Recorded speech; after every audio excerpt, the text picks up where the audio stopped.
Ford Foundation, and the Rand Corporation on record. And you want to know how they're going to break this country?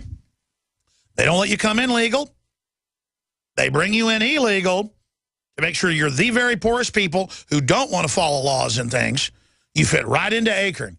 Again, Veritas Project, and I appreciate your call, walked into facility after facility and said, we want to run small children,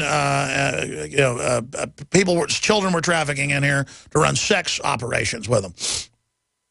Okay, great, wonderful. We'll set you up with that. We've got all the operators to help you. I mean, it was just like, you're part of, absolutely, because what do you think's going on in there? That's what it is. That's all they do is run in these Democratic Party affiliated operations, is run criminal operations. And, of course, they don't want us having guns. If you're a Democratic operative in Chicago, you can have a machine gun. You're not getting in trouble with the cops. You can beat people up at bars. You can kill your neighbor. You don't get in trouble. Unless you go against the system, then they take you down. But see, then your country collapses. So that's how this country now works in these areas controlled by them. And the Republican leadership has sold out to the mafia and has decided that, you know, they're going to go along with this because they're being blackmailed by the NSA on record. I've had William Binney, number 4 in the NSA, go public and say there's blackmail across the board. And others have gone public saying the same thing. And then they run these operatives out there that pose as conservatives going, Alex Jones claims he has whistleblowers on like Wayne Madsen and William Binney, who claims he was an intelligence agent. They won't even say where he was from, hoping that the people watching him on TV don't go look it up. I mean, William Binney is on record who he was in hundreds of newspapers, New York Times, Associated Press, London Guardian. But they have people come out to their Republican audiences and go, all right, let me tell you who you got to look out for. It's this KGB agent.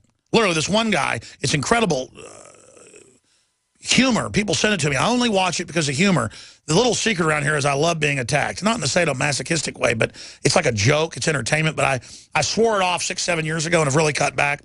But I was watching one of these videos, and this guy talks with a get smart type accent. And he goes,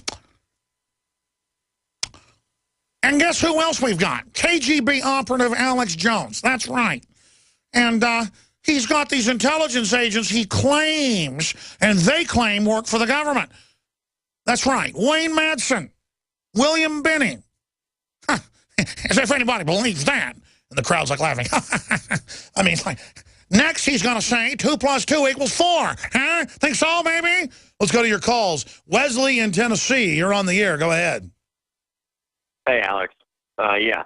For anybody who's, you know, feeling sorry for, you know, I get it. I feel sorry for these people that are, you know, living in these third world countries and want to come up here. But the answer isn't to bring them here, like you say, it's to fix their country. But regardless of that, you know, I'm going to Japan just to study here in a month or two, and you would not believe the amount of protocol you have to go through just to go study, let alone become a citizen of Japan.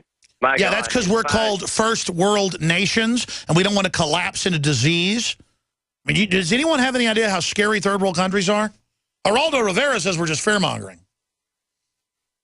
Oh, yeah, or racist, you know, so just play that card over and over. You're racist. You don't. I challenge Geraldo Rivera to come back on my show and defend his ideas here fairly.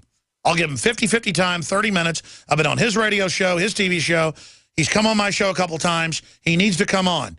And don't give me that News Corps won't let you come on, Geraldo. Go ahead. I actually got a lot of respect for him when he came on your show that one time, and, you know, he admitted you're right about the NSA and stuff like that. But then, you know, I'm losing respect for him again right now. So. Well, no, he said, I'm sorry, you're right. There, you know, off air, he said there's a lot of evidence, 9/11's like you say, to a great extent. There's a lot of evidence of government drug dealing, and there's a lot of evidence of the NSA. And, well, I got to say you were right. And I grew up watching Geraldo when, like, the Klan broke his nose and all that. I loved Geraldo when I was a kid. And you know, I'm not somebody enamored with stars now, but if I was a fan of somebody when I was a kid, like Dave Mustaine, it's really weird then when you're having dinner with them. And yeah, it's very irritating. I mean, come on, Geraldo.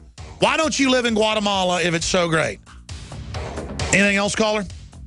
Yeah, I want to ask you, you know, I was big on the, you know, pro-Palestinian thing, you know, I understand it's Israel's government, people. It's not the Jews that live in Israel that are wanting, that are... Well, I want to get your take on the Palestinians briefly. I don't want to cut you off. Then we'll go to Paula, Jared, Will, Justin, and others. Justin and others here in a moment. First off, here's that video again of Texas, one of the internal checkpoints. The article is up on Infowars.com. Shock video. Border Patrol agent admits citizenship doesn't really exist under Obama. I mean, that's what he's saying. It doesn't matter if you're a citizen or not. That means there is no citizenship. It just means you're all slaves.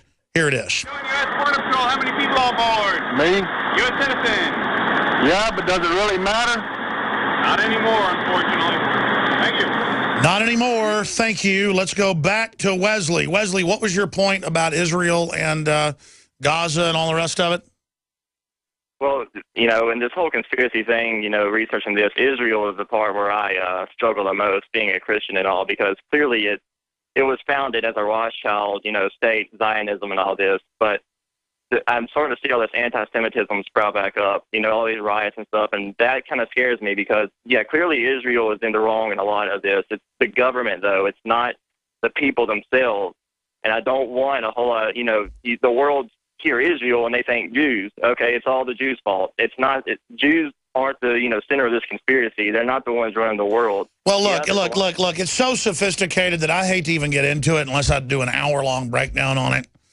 We probably should set aside a week sometime, a whole week, just spend an hour each day on the history of the Middle East, the history of that area where Israel is, the surrounding Palestine, to really discuss it. But both sides demonize the other.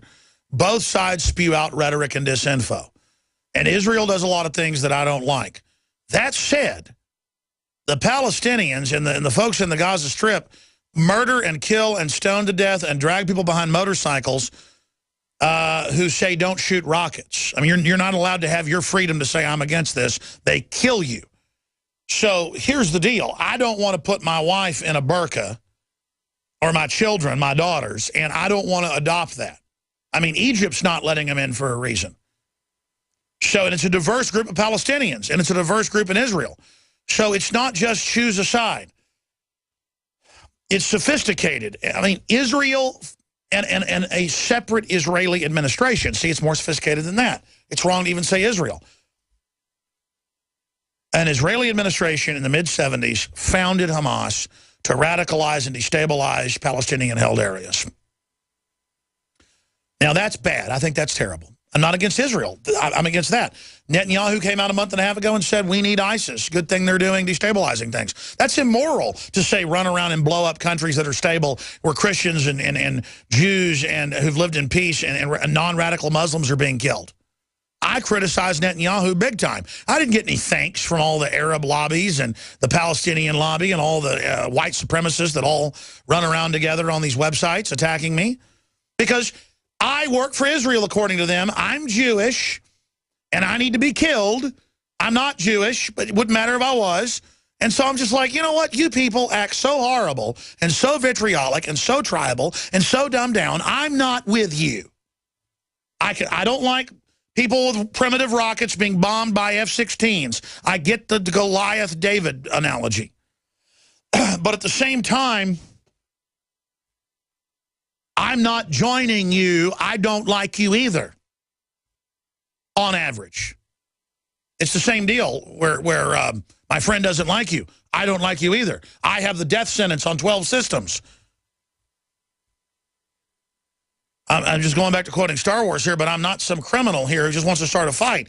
That I feel for the Palestinian children. I like a lot of interesting thing about Arab culture. I went to high school and college and had Arab friends and people. I was against murdering all the Iraqis and doing those wars. I'm against overthrowing Syria. I'm against starting wars, overthrowing countries, putting sanctions on people.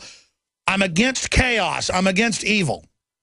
But it's more sophisticated than that. I mean, do you get where I'm coming from here, Wesley? Oh, yeah, I agree completely with you. And I see that stuff, too, about you being, with... Good, let them say it. I love you. Fine. I work for Israel. Yes, it's all true. Can we move on now to fluoride in the water and garbage in the vaccines and all the rest of it? Of course, I'm against Israel wanting to attack Syria, so I work for Israel.